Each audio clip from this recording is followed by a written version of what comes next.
I heard of one lady, in brief summary. She was born in a poverty-stricken village in Maharashtra, India. She never really had any education. When she was a little girl and wanted to go to school, her family made her take care of the buffaloes.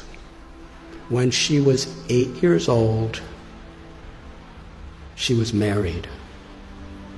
I think actually she was 9 years old. She was married to a man who was about 30.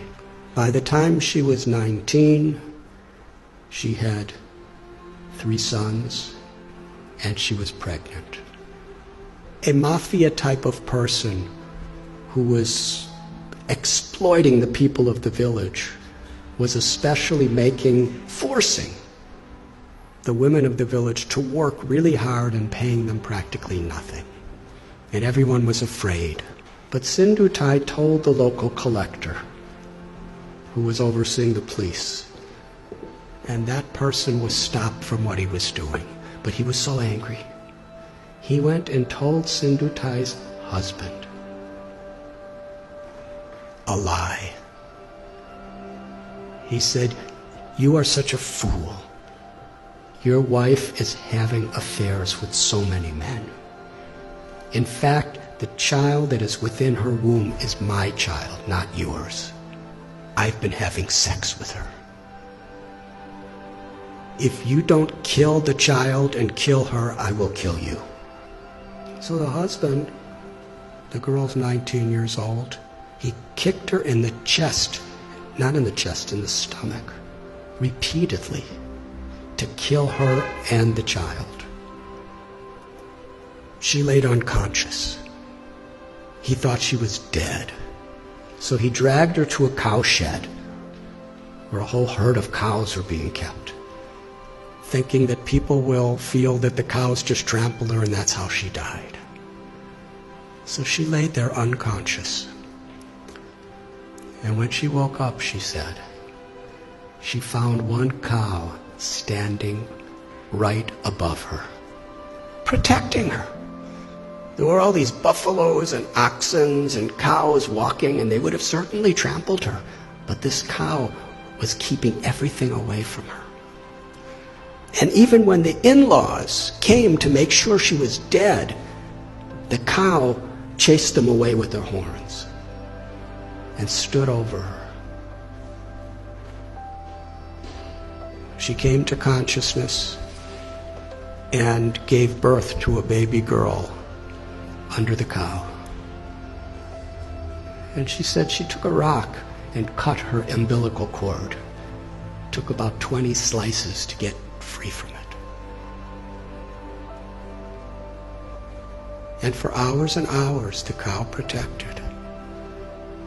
And Sindhutai, when she got enough strength, she embraced the cow and promised, "As you protected me when I was in great need, I will protect others who are in need." It's a long story, but no one would have her back. Her own family rejected her, her biological family, because according to their tradition, once you're married, you can never come back home. A foolish tradition, as many are these days. In order to not be exploited, she was sleeping in a crematorium with her little baby child. And she would collect wheat that people would put around the dead bodies, and she'd mix it with water and cook it on the fires of the dead corpses. It became such a depressing life for her. She decided, I don't want my child to live like this. So she was going to commit suicide. She went to a railway track with her child in her arms and laid waiting for the train to crush them. But as she was laying there, she heard someone crying in anguish. So she got up and she found an old man who was crying out. He was crippled. He was very, very invalid. He was crying for some food and water, so she went and begged and got him food and water. And she was thinking that old man was the voice of God. She called Krishna. She said, was telling me that I had a higher purpose in life than to commit suicide. I have something to do, something to contribute to this world. But then later in the day, she was sitting in a field wondering, what am I going to do? I have nothing. I have no one. How can I help anyone? She was under a tree, and she saw that there was a branch of the tree that a woodsman with an axe had violently cut. The branch was just hanging by a single string. But that branch was giving her and her child shade. So she was thinking, this is the answer. However much I have been beaten down, still I could do something for others. So she started going and finding homeless, abandoned, orphan children. And she became their mother, taking care of them. Somehow or other, she learned how to sing really nice, and she begged with her singing, and she provided for them, and somehow or other kept them safe. And after some time, people saw what a difference she was making to so many people that they built an orphanage for her.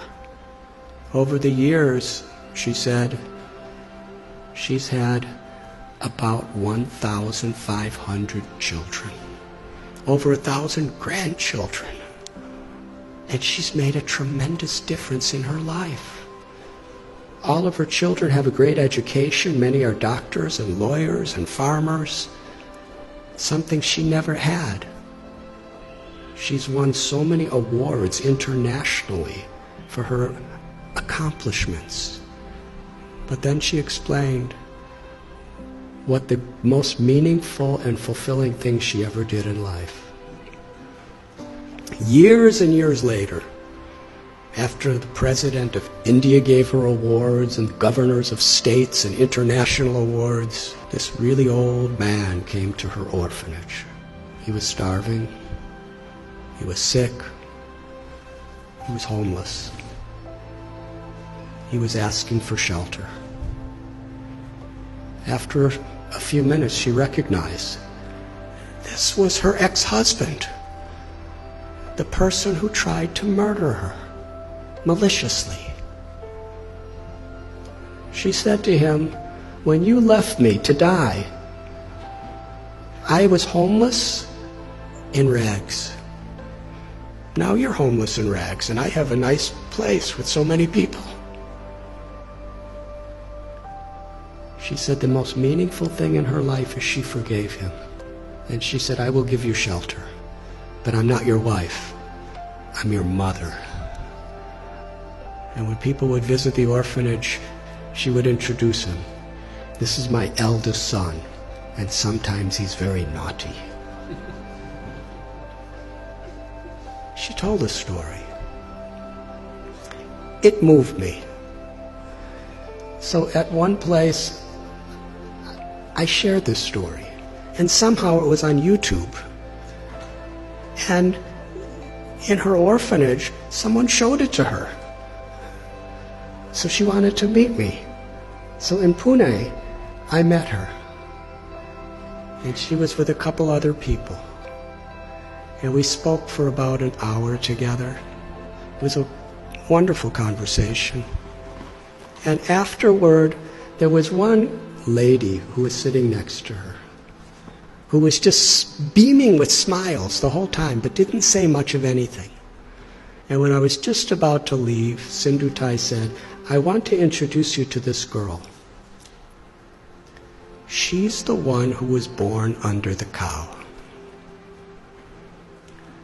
She's now a medical doctor, and she's taking charge of one of our orphanages.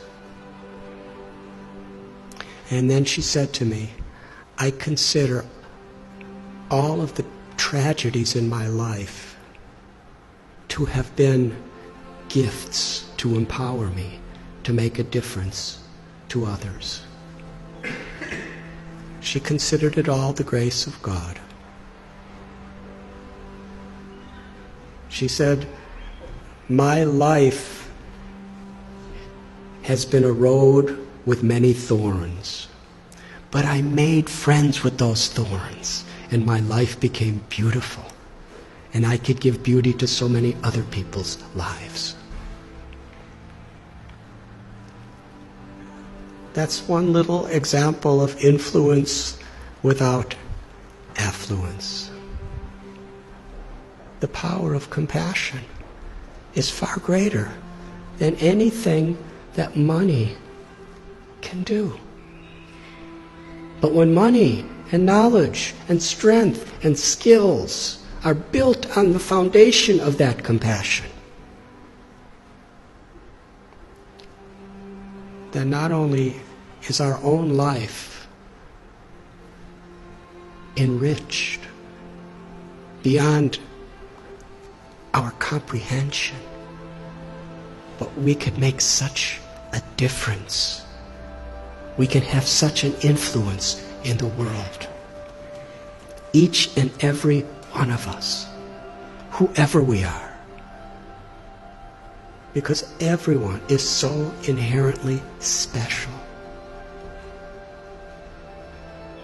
And nothing and no one can take that away from us, as long as we are aware.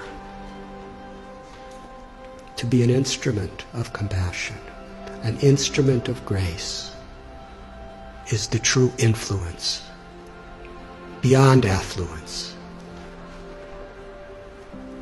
Thank you very much.